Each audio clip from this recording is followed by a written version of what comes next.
తెలుగు రాష్ట్రాల్లోనే కాకుండా దేశవ్యాప్తంగా గుర్తింపు పొందిన విజయ డైరీ లాభాల బాటలో తనకంటూ ఒక గుర్తింపు పొందింది. 5 ఏళ్లుగా టర్నోవర్ 600 కోట్ల నుంచి 1200 కోట్లకు చేర్చింది. ముఖ్యంగా పాడి రైతుల సంక్షేమం కోసం పాలకవర్గం అనేక చర్యలు తీసుకుంటోంది. సంస్థకు వచ్చే లాభాల్లో మెజారిటీ మొత్తాన్ని రైతులకు అందిస్తామంటోన్న సంస్థ చైర్మన్ చలసాని ఆంజనేయులతో మా ప్రతినిధి Shyam Kumar face to face. రెండు తెలుగు రాష్ట్రాలనే కాకుండా దేశవ్యాప్తంగా కూడా విజయ బ్రాండ్కి ఒక ప్రత్యేకమైన గుర్తింపు ఉంది. కృష్ణా మిల్క్ యూనియన్ ఆధ్వర్యంలో ఈ విజయ డైరీ అనేది నిరంతరంగా లాభాల బాటలో పయనిస్తోంది. గతంలో చూసుకున్నట్లయితే కేవలం 5 సంవత్సరాల వ్యవధిలోనే రెట్టింపు ఆదాయ వనరుగా దీన్ని మార్చిన ఘనత కూడా ఈ పాలకవర్గానికి ఉంది. ప్రస్తుతం దీనికి సంబంధించి కూడా మనతో మాట్లాడటానికి చలసాని ఆంజనేయులు గారు ఉన్నారు. చెప్పండి, అంటే ఇంత గ్రోత్కి తీసుకురావటం మీ కృషి ఎలా ఉంది? నమస్కారం అండి. హెచ్ఎంటీవీ ప్రేక్షకులందరికీ కూడా నమస్కారాలు. అంటే ఇది రైతుల సంస్థ. రైతు తను తీసినటువంటి పాలని తెల్లవారుజాము 4 గంటలకు లేచి వర్షం వచ్చినా ఏది తుఫాను వచ్చినా 4 గంటలకు లేచి పాలు తీసి తన తాగంగా మిగతా పాల కేంద్రాన్ని తీసుకొచ్చి ఎక్కువసేపు ఉండుకుంటే కూడా పాడైపోతాయి కాబట్టి అంత వర్షంలో కూడా పాల కేంద్రంలో పాలు పోసి గొడ్డను దూలుకెళ్ళి వండు టెండలో కూడా గొడ్డను వేపుకొచ్చి గడ్డి కోసుకొచ్చి ఎంతో కష్టపడేటువంటి పాల రైతు తన పాలని తను గ్రామంలో సొసైటీలో పాలు పోసుకుని ఆ పాలనే వ్యాపారం చేసి గ్రామంలో పాల కేంద్రం కానీ ఇక్కడ యూనియన్లో కానీ అందరూ కూడా సంఘాలు ఉంటాయి. గ్రామాల్లో సంఘాధ్యక్షులు ఉంటారు. వాళ్ళు ఎన్నుకున్నటువంటి పాలకవర్గాలు ఉంటాయి, అధికారులు ఉంటారు.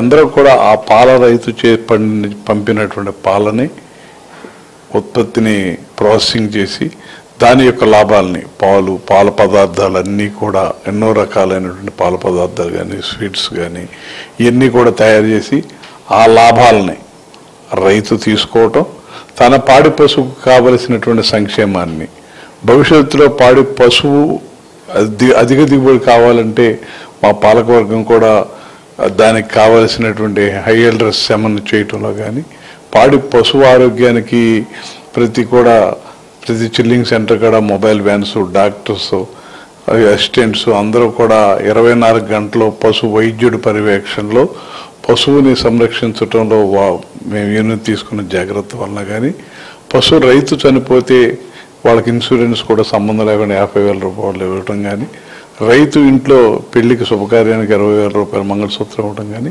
అంటే రైతు తనకి కావాల్సింది ఏదో తను ప్లాన్ చేసుకుంటున్నాడు.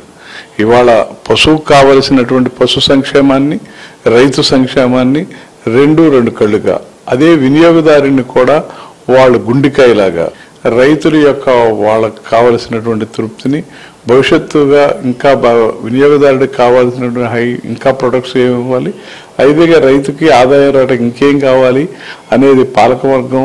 కానీ మేమంతా కూడా సేవకులం, మేము రైతుకి సేవకులం.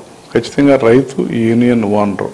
ఆ రోజు నందమూరి తారక రామారావు మ్యాక్స్ చట్టంలో పెట్టడం వలన ఆ రోజు తీసుకున్నటువంటి చట్టం ఒక ఆలోచనలో ఇవాళ అంతకుముందు ఫెడరేషన్లో ఉన్నప్పుడు నష్టాల బాటలో జీతాలు ఇవ్వలేనటువంటి పరిస్థితిలో ఉంటాయి.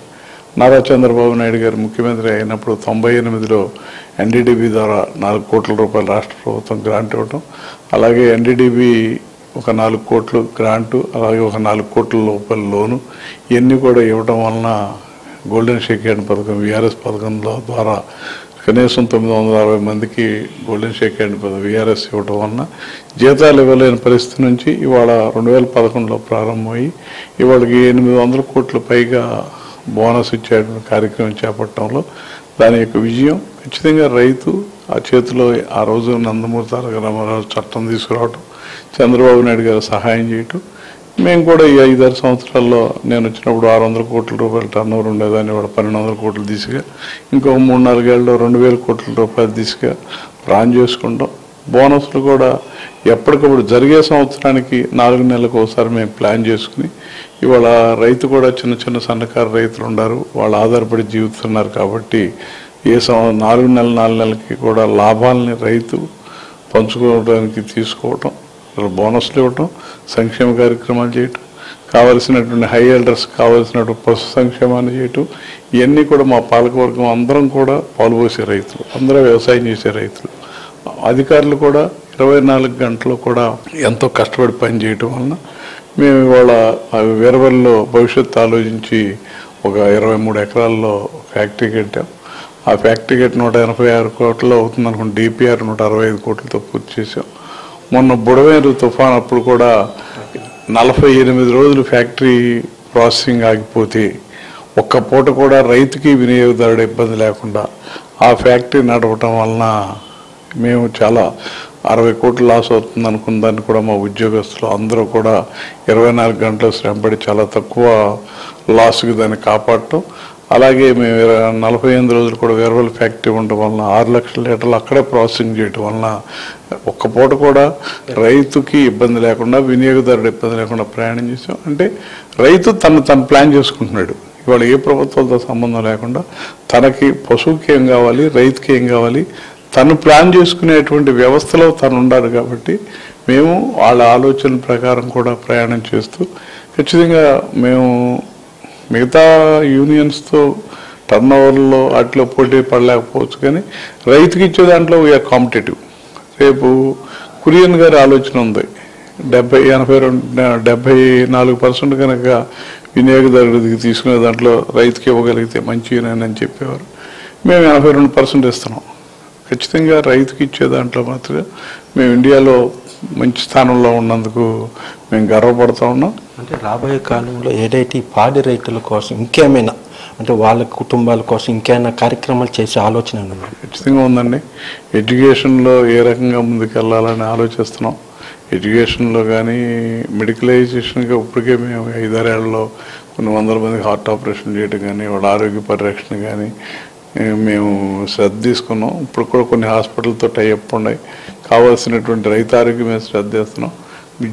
పిల్లలకి భవిష్యత్తులో విద్యార్థులకి మంచి విద్యను అభ్యసించాలి, క్వాలిటీ చదువుని అభ్యర్థి మేము కూడా స్టడీ చేస్తున్నాం. భవిష్యత్తులో ఆ స్కూల్స్ అన్ని ఏ రకంగా ముందుకెళ్ళాలో ఆలోచించి అన్ని రకాల కంటే రైతు ఎంత డబ్బులు వచ్చినా ఈ సేకరణ చేసేవాళ్ళు తగ్గిపోతున్నారు. పరిస్థితులు ఇబ్బందులు ఉంటాయి. తెల్లవారుజామున వేసినా తుఫాను వచ్చినా పెళ్ళిళ్ళకి వెళ్లకుండా చావులకి వెళ్లకుండా పొద్దున్నే సాయంకాలం పాలు తీయాలి. ఒక్క పూట పాలు తీయకపోతే గీత తనుద్ది. అంటే ఇంత కష్టం ఎవరో పడలేరు. వ్యవసాయం కంటే పాడి పెంచడం అనేది ఆ టైం బౌండింగ్ చాలా కష్టమైన విషయం.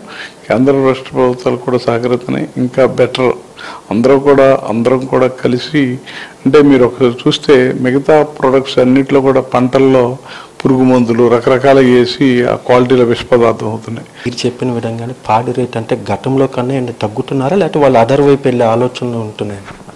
అంటే పిల్లలు ఇతర చదువులు బయటికి వెళ్ళడం, ఆరోగ్యరీత్యా ఆరోగ్యం సహకరించకపోవడం, కొందరు మారారు.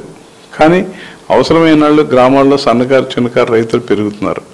4 గేదెలు గదులు పెట్టిన వాళ్ళు డైరీ ఫార్మ్స్ పెట్టుకుంటున్నారు.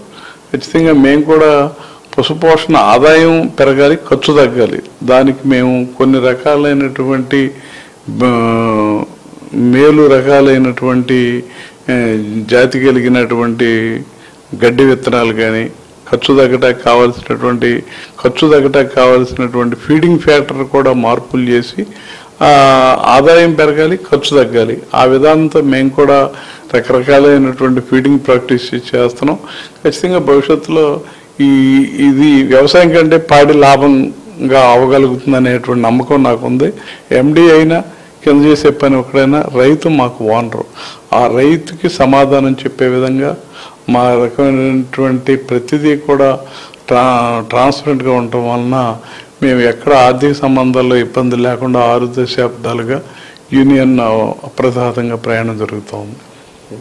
అంటే ప్రధానంగా చూసుకున్నట్టయితే శుచి శుభ్రతో పాటు ప్రధానంగా చూసుకుంటే కరోనా కానివ్వండి ఇతర సమయాల్లో కూడా ఖచ్చితమైన టైంకి అక్కడ ఏదైతే వినియోగదారులకు కావాల్సిన ఏదైతే పాలు కావాలో అది నిత్యం అందరికీ అవసరమైన వ్యర్థం. అలాగే విధంగా ఒకవైపు రైతుల సంక్షేమంతో పాటు ఇటు కార్మికుల సంక్షేమం ఇరువురి సంక్షేమంతో పాటు ఇక చూసుకుంటే ప్రతి ఒక్కరిని కూడా మేము అందరినీ కూడా ఒకే చూపుతో చూస్తున్నాం. ప్రధానంగా రైతులకి తమ లాభాల్లో వాళ్ళకి వాటా ఇవ్వటం అనేది దేశంలో ఎక్కడా జరగని విధంగా ఈ కృష్ణా మిల్క్ యూనియన్ చేస్తుంది. రాబోయే కాలంలో ఈ పాడి రైతులు అలాగే వాళ్ళ పిల్లలకి కావాల్సిన చదువు కానీ ఇతర వసతుల కల్పన పైన కూడా తాము ప్రధానంగా దృష్టి సారిస్తామని కూడా చైర్మన్ అంటున్నారు. కెమెరా పర్సన్ హరితో శ్యామ్, HM TV.